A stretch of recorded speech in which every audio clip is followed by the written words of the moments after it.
Meu nome é Karine e irei apresentar o trabalho intitulado Avaliação do efeito do bloqueio neuromuscular moderado e profundo na dor de pacientes submetidos a bypass gástrico em ipso de Hux por via laparoscópica, sob orientação do Dr. Plínio Leal. A obesidade é uma patologia preocupante e é mais alarmante que ela triplicou entre 75 e 2016, e alguns pacientes não respondem ao tratamento clínico, possuindo indicação ao tratamento cirúrgico. Nesse sentido, a cirurgia de bypass é uma modalidade considerada como padrão ouro para o tratamento da obesidade grave, e o aperfeiçoamento das condições cirúrgicas trazem melhores resultados e uma melhor experiência ao paciente. Estudos mostram que a administração de relaxantes musculares a nível de bloqueio neuromuscular profundo melhora a qualidade do campo cirúrgico em procedimentos laparoscópicos, consequentemente trazendo uma melhor experiência de pós-operatório para esse paciente. O objetivo geral foi avaliar de modo prospectivo a eficácia da analgesia proporcionada por bloqueio neuromuscular profundo sustentado por via venosa após o bypass gástrico em um hospital privado de São Luís, e os objetivos específicos foram avaliar o tempo da primeira medicação analgésica, a dor pós-operatória durante as 24 horas, descrever efeitos adversos no pós-operatório e avaliar e comparar o consumo de opioides em 24 horas. Trata-se de um estudo prospectivo, comparativo, randomizado e duplo cego, realizado em um hospital privado em São Luís do Maranhão, e a população de estudo compreendeu os pacientes submetidos a bypass gástrico ou via laparoscópica no período de setembro de 2022 a agosto de 2023. Foram incluídos pacientes de 18 a 65 anos de ambos os sexos com a pontuação ASA de 1 a 3. Já os critérios de exclusão são esses aqui citados nos slides. Os pacientes foram designados aleatoriamente para 2 grupos, sendo que foi sorteado os números desses pacientes e os grupos a qual pertenceram.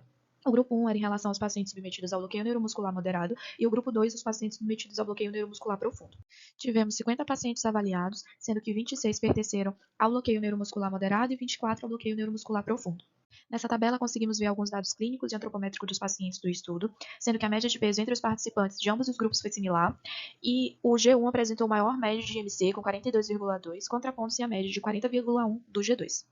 Em relação aos dados intraoperatórios, observou-se que o tempo médio de anestesia do G1 foi de 150 minutos e do G2 de 147 minutos. Em relação ao tempo médio de duração de cirurgia, obteve-se a média de 99 e 100 minutos, sendo respectivamente dos grupos G1 e G2. Já o consumo de sevoflurano, a média consumida foi de 53 ml no G1 e 58 ml no G2. Além disso, a gente constatou que o tempo médio de tubação foi maior no G2, sendo de 9,75 minutos.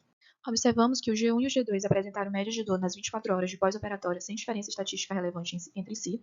Após 12 horas de pós-operatório, 26,9% dos pacientes submetidos ao bloqueio neuromuscular moderado e 34% dos pacientes submetidos ao bloqueio neuromuscular profundo referiram ausência de dor, também sem diferença estatística.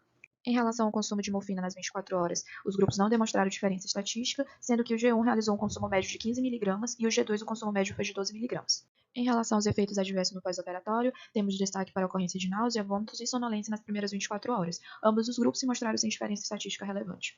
Concluímos que não houve diferença estatística entre os grupos de bloqueio neuromuscular moderado e profundo nas variáveis estudadas, e é imprescindível que mais estudos sejam realizados.